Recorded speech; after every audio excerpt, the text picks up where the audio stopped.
Good morning everyone, কেমন আছো তোমরা সকলে? আশা করছি সকলে খুব ভালো আছো, আমিও খুব ভালো আছি। তোমাদের আশীর্বাদ ও ভালোবাসায় আবারও তোমাদেরকে সাথে নিয়ে আমার নতুন একটা ভিডিওতে তোমাদেরকে অনেক ভালোবাসা জানিয়ে আজকের ভিডিওটা এখান থেকে শুরু করছি। তো ঘড়িতে এখন কটা বাজে না, সকাল প্রায় 9:45। তো যাই হোক, এখন এই যে থালা বাসন ছিল কালকের, কারণ কালকে রাতে যেদিন রাতে তোমাদের দাদাভাইয়ের রাস্তা রাত হয়ে যায় সেদিন রাতে তো আর ধুতে পারি না, ওই জন্য। কারণ ওই যে বুঝতে পারছো কোয়ার্টারে অনেক রকমের সব কিছু রুলসের মধ্যে থাকতে হয়, কারণ তোমার ঘর থেকে আওয়াজটা হবে অত রাতে, এটা ঠিক না, পাশের ঘরের মানুষের ডিস্টার্ব হবে। তো সেই জন্য সেদিনকার থেকে যায়। তো থাল বাসন ধুয়ে একদম কিচেনটাকে পরিষ্কার করে নিলাম। নিয়ে আজকে মেনলি কি বলো তো, সকালবেলায় দেখো এমনিতে এতটা লেট হয়ে গেছে, তারপরে সমস্ত কাজ পড়ে আছে। তো তারপরে হচ্ছে সুপর্ণা দি আমাকে ফোন করে, দুজনে কথা বলতে বলতে মানে এইসবই হচ্ছে সংসারের কথা, যে আমরা ফোন দেখি, মানে সকাল থেকে উঠে ফোন দেখছি। ও আমাকে 9টার দিকে ফোন করে, তখন বলছে কী করছো, আমি বলছি এখন ফোন দেখছি, মানে তখন আমার অর্ধেক নেট শেষ, আমি এই কথাটাই বলছি। তো ভাবো, তো তারপরে বললো যে তাড়াতাড়ি যাও, গিয়ে কাজ টাজগুলো করে নাও। দিয়ে ওই জন্য ফোনটা রেখে ঝটপট করে দিদির কথা মতো একদম কোনো দিকে, আর বলেছে একদম ফোনের দিকে এতটা করবে না, আজকে থেকে শপথ নাও যে একটু করে আর ফোন দেখবো না। হ্যাঁ, যখন হচ্ছে সব কিছু কাজবাজ সারা হয়ে গেল, মাঝে মধ্যে হয় জানো তো, মাঝে মধ্যে দেখো ফোনটা না নিলে কিন্তু কি সুন্দর কাজবাজ সবাই একই মানে রুটিনের মধ্যে হয়ে যায়। এবার কি বলো তো, প্রতিদিন দেখবে একই টাইমে একই মানে রুটিনে কিন্তু হয় না সংসারের কাজগুলো। এমনি সব কিছু তো গোছানো গাছানো থেকে যায়, কিন্তু ওই যে দৈনন্দিন যে টুকটাক কাজগুলো থেকে যায়, ওগুলোই দেখো মানে 1 ঘন্টারও কাজ না করলে ওগুলো করে নিয়ে কিন্তু সারাটা দিন তোমার আর একটা মানে কুটোনাড়া বলতে কিছুই নেই। তো তবুও কিন্তু সেই কাজটা করতে সারাদিন লেগে যায় ফোন দেখে দেখে। তো ওই জন্য দিদির সাথে ওইসব নিয়ে কথা হচ্ছিলো যে সকাল সকাল কাজবাজগুলো করে সকালে স্নানটা, কারণ কালকে না আমি মানে কি আর বলবো তোমাদেরকে, কালকে রাতে স্নান করেছি ওই সব কথা হতেই। তো বলছে এটা একদমই ঠিক না, তুমি একদম মানে সকালের মধ্যে করে নেবে। তো ওই যেদিন রান্নাবান্না করি হয়তো দুপুরবেলা করে নিই, সত্যি কথা বলতে। তো আজকেতে ভাবলাম চলো সকাল সকালই স্নানটা ধরবো, রুটিনটা একটু চেঞ্জ করি। ফোন না দেখলে কি হবে, ফোনটা দেখে দেখে সময়টা নষ্ট করি। আর ঠিক যখন হচ্ছে ওর ডিউটি থেকে আসার সময় হয়ে যায়, তখন যেন মনে হয় কি দৌড়িয়ে সময় পাই না। হ্যাঁ, তারপরে তো দেখো বেচারাটা এসে আবার হাতে হাতে করে সব কিছু। তো ওই জন্য তাড়াতাড়ি করে ফোন রেখে দেখো 1 ঘন্টা লাগেনি, 1-1.5 ঘন্টার মধ্যে আমি কাচা ধোয়া স্নান সেরে এসে সোজা ভাতটা চাপিয়ে দিয়েছি, মামামকেও স্নান করে দিয়েছি আজকে। দিয়ে এবারটা ওকে আমি একটু স্যারের গুঁড়ো দিলাম, মানে ভাতটা ওইদিকে বসিয়ে দিয়ে ওই যে গরম জলটা হয়েছিল ওটা থেকেই তুলে ওই স্যারের গুঁড়োটা গুলে দিলাম, আর চালটা দিয়ে আসলাম ওইদিকে ভাতটা হোক, মামামকেও স্নান করিয়ে এই দেখো ওকেও মাথাটাতে আসতে জামা পরিয়ে দিয়েছে, এখন ওইটা খেয়ে নেবে। ও ধরো বাচ্চা মানুষ, মানে সকালবেলা একটু ড্রাই ফ্রুটস আর একটু দুধ খেয়েছিল, এবারটা ওর খিদে পেয়েছে। এবার আজকে না ব্রেকফাস্টটাও হয়নি, মেনলি ওই তোমাদের দাদাভাই যেদিন সকালবেলা মানে ও না খেয়ে বেরিয়ে যায় সেদিন আর নিজের জন্য করা হয় না, সত্যি কথা বলতে। তো সেই দিন না গাওড়া পড়ে যায়। তো ওই জন্য একবার মামাকে স্নান করে দিলাম, এবারটা ওর খিদে পেয়েছে, বলছে কী করে দেবো এখন হুটপাট করে, মানে হুটোপাটা করে হবেও না, ওই জন্য ওকে স্যারের গোটাই দিলাম যে এটাই তুমি খেয়ে নাও। এদিকে ভাতটাও চাপিয়ে দিয়ে আমি এবারটা ভাতটা হচ্ছে ততক্ষণ আসলাম এবার মাথাটা আসতে নিতে, মানে মাথার চুলের জলটাও মুছিনি এত, কারণ 11টা বেজে গেছে আমার, এই 11টা থেকে 12টা 1 ঘন্টার মধ্যে রান্না কমপ্লিট করতে হবে, কারণ আজকেও বলেছে তাড়াতাড়ি আসবে, মানে ফোন দেখতে দেখতে এতটাই মগ্ন। ওই জন্য দেখো মাথাটা আসছে, সিঁদুর টিঁদুর পরে নিলাম, চলো এবার রান্নাঘরে। এই দেখো এদিকে ভাতটা ফ্যান ঝরাতে দিয়েছি, মানে আজকে সব হুটোপাটা করে মানে কি করব কোন দিকে কিছুই বুঝে পাচ্ছি না, মাঝে মধ্যে এই হয়। তো এখানে প্রেসারে দেখো ডিম সেদ্ধ করতে দিয়েছিলাম, মানে খুব তাড়াতাড়ি করার জন্য, এদিকে ডাল সেদ্ধ হচ্ছে। তো ডালটা সেদ্ধ বসিয়ে দিয়েছি। আজকে ভেবেছিলাম কি একটু হচ্ছে করবো, ঝিঙেতে ডাল করবো, কিন্তু গোটা ঝিঙেটাই নষ্ট হয়ে গেছে, কি করবো আর। তো তারপরে হচ্ছে আম ডালও করলে মনে করছিলাম যে করব, তো আম ডাল, কিন্তু ডালটার মধ্যে যেহেতু পেঁয়াজ রসুন দিয়ে দিয়েছি ওই জন্য না, কাঁচা আমটা ছিল। তো যাই হোক, টক ডাল খেতে তো ভীষণই ভালোবাসি, তো আজকাল হলো না, নেক্সট দিন কোনো একদিন করে নেবো টক ডাল। তো জামা কাপড়গুলো দিয়ে ডাল সেদ্ধ হতে হতে আমি এদিকে এসে মেলে দিলাম, না হলে ওই বাথরুমেই থেকে যাবে। সত্যি কথা বলতে মানুষ চাইলে কিন্তু সব কিছু করতে পারে, অভ্যাসের দাস এটাই বলে। দেখো আজকে সকাল মানে একদম 11টার মধ্যে কাঁচা ধোয়া মানে ঘর মোছা সব কিছু করে একদম পরিপাটি করে স্নান করে আমার রান্নাটাও চাপিয়ে দিয়েছি। আর অন্যান্য দিন এই সকালে টুকটাক কাজবাজ করে দেখো আমি মানে রান্না করে করতে করতে আমার এই বেলা হয়ে যায়। তো ওইটাই হচ্ছে কথা। এবার হচ্ছে আমার ওই 11টার মধ্যে মানে ওই মানে 10টা থেকে 10:30টার মধ্যে আমার ঘর মোছা টোছা হয়ে গেছে, এবার কাচাকুচো করবো, স্নান করব। ঠিক 11টা বাজে বেরিয়ে এসেছি, তখন স্নান করে এসেই কোনো রকমে যে আগে ভাতটা বসাতে হবে, আগে এদিক ওদিক করতে গেলে হবে না। তো যাই হোক, জামা কাপড়গুলো মেলে দিয়ে দেখো যতটা টেনশন করছিলাম, যাক আমার একদম 11:30টার মধ্যে ভাতটা নেমে ডালটাও আমার হয়ে গেল। কারণ প্রেশারে করেছি তো, আর ডালটা একটু কড়াইতে সেদ্ধ করেছিলাম, কারণ ওই যে ঝিঙে দেবো বলে, কিন্তু ঝিঙেটাই দুর্ভাগ্যবশত নষ্ট হয়ে গেছে ঘরে থেকে, বুঝতে পারিনি, না হলে তো ডালটা প্রেশারেই সিটি মেরে নিতাম, আরও তাড়াতাড়ি তাড়াতাড়ি হয়ে যেত। তো রান্নার আর কি করব, এখানে ভীষণ সমস্যা হচ্ছে বাজারের জন্য।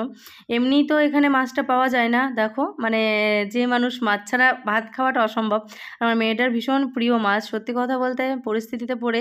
আর মেয়েরা সব রকম পরিস্থিতিতেই মানিয়ে নেওয়ার ক্ষমতাটা রাখে। দেখো এখানে মাছ হয়তো মাসে একদিন হয় কি না হয় তারও ঠিক নেই, আবার যখন হচ্ছে তখন হচ্ছে।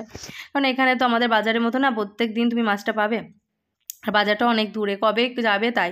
তো এখন এখানে কেরালার পরিস্থিতি তোমরা সবাই দেখছো নিউজে, এখানে পুরো বন্যা হয়ে গেছে। আর কেমন আর কি মানে চলছে সব এখানকার পরিস্থিতি।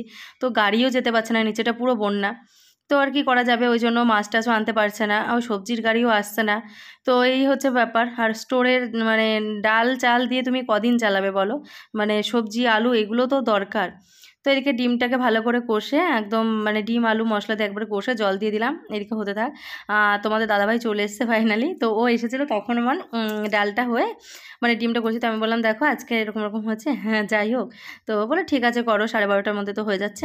তো চলো জুসটা দিয়ে দিই। এই যে মাম্মাম এসছে, মাম্মাম বললো আমাকে আর বাপিকে দাও, তো ওকে ওটা দিয়ে দিলাম। আর এখন ওর বাপিটা বলছে আমি নিয়ে যাই, ও বলছে আমি নেবো। তারপর দেখলো পারবে না, পড়ে যাবে।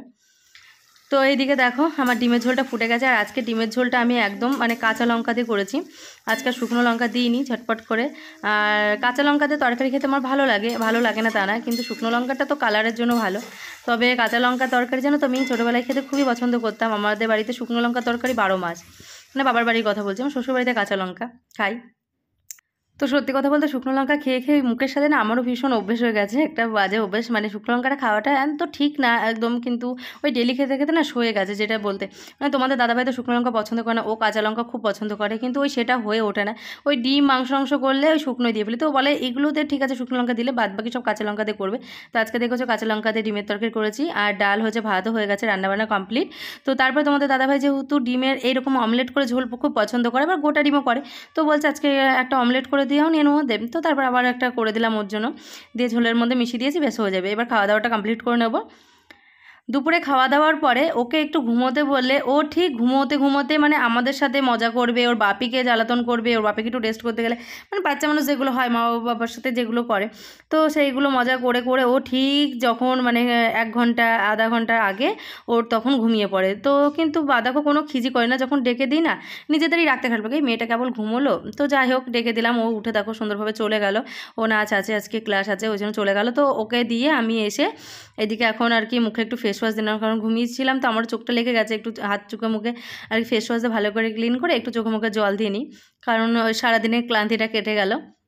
তো তারপর দেখো সুন্দর করে চুলটাকে আজকে গুটিয়ে বিনুনি করে এরকম করে বেঁধেছি এরকম করে, কারণ এখন চুলটা বাঁধছি পুজোর আস্তে আস্তে যতদিনে বড় করা যায়, কারণ চুলের প্রতি তো সেভাবে যত্ন আমি কোনোদিনই নিই না, ওই মানে মাথার উপরে বেঁধে রাখি, যাই হোক যখন হাতের কাছে যেটা পাই গুটিয়ে গাটিয়ে। তো বিছানাটা যেহেতু শোয়া হয়, আর এখানে যেহেতু ঠান্ডা, তো তুমি দুপুরে শো আর সবসময় তোমাকে কাঁথাটা নিতেই হয়। তো এই আর কি বিছানা টিছানাগুলো একটু ঝাড়ু পোছা করে নিলাম, কারণ আবার ধরো রাতেও শোতে হবে। সব সময় কি বলো তো বিছানায় তো উঠতেই হবে না, বিছানায় বসবো শোবো, কিন্তু তারপরে সেই পায়ে হাতে হাতেই যদি সেইটা পরিষ্কার করে নাও সবসময়ের জন্য এরকম পরিষ্কারটাই থাকে। তো তারপরে এখন বিকেলের ঘরগুলো একটু ঝাড়ুটাও দিয়ে নিচ্ছে, আর এই যে জামা কাপড়গুলো তুলে নেবো, ওইদিকে দড়িতেও আছে সব যা মেলেছি সব তুলে এখন ভাঁজ করে নেবো। রাতে রুটিটা কিন্তু প্রত্যেক দিনই তোমাদের দাদাভাই রুটি সবজি ও করবে, কারণ ও রুটিটা করতে খুব ভালো পারে। সেটা বলে না, এমনিও আর সকালের অর্ধেক দিন ব্রেকফাস্টটা ও করে, কারণ ওই পরোটা হলে না ও করে, ও যেহেতু ওইগুলো করতে খুব ভালো পারে, আর আমি তো পরোটাটা করতে একদমই পারি না। আর শুধু দুপুরের রান্নাটা বলো আমার মানে আমার ভাগে পড়ে আর কি, তাও প্রত্যেক দিন না, মাঝে মধ্যে তো আমার সাথে সবসময় হেল্প করে, কিন্তু পার্মানেন্টলি রাতেরটা ও সবসময় করে। তবে যেদিন ডিউটি থেকে আসতে লেট হয়ে যায় বা সব দিন তো ডিউটি ঠিক ইয়েটা থাকে না, তো সেদিন আমি করে রাখি, কারণ যে অত রাতে এসে আবার করবে। তো ওই জন্য রুটিগুলো করলাম, আর দেখো রুটিগুলো এত সুন্দর করে ফোলে না, সত্যি কথা বলতে রুটিগুলো এরকম ফুললে না রুটি কিন্তু করতে খুব ভালো লাগে, তাই না বলো? মনে হয় যে প্রতিদিন এরকম করে রুটি করতে খুব আনন্দ লাগে। তো যাই হোক, হ্যাঁ আগে তো পারতাম না, এখন তাও শিখে গেছি। আগে গোল করতে পারতাম না, এটাই আমার সমস্যা ছিল।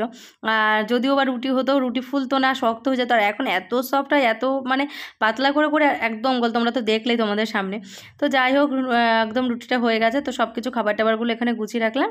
আর এদিকে যা হচ্ছে মানে হুড়ুহুড়ি করার পরে বলো যা বলো, রান্নার পর যেটুকু যা টুকটাক বাসন থাকে একবারে ধুয়ে আর কি রাতেও এরকম পরিষ্কার পরিচ্ছন্ন করেই শুতে গেলে বেশ একটা শান্তিতে ঘুম হয়। আর মনে হয় সবসময় এটা পরিষ্কার করে রাখাই প্রয়োজন, কারণ রান্নাঘরটা কি বলতো সবসময়ের জন্য যেহেতু খোলামেলা থাকে না, সকালে উঠে এরকম পরিষ্কার থাকলে একবার করলে একটু নেতা বুলিয়ে নিলে ঠিক আছে। আর এরকম অপরিষ্কার দেখো সকালবেলাও যেন একটা মাথার মধ্যে যেন চাপ সৃষ্টি হয়ে যায়।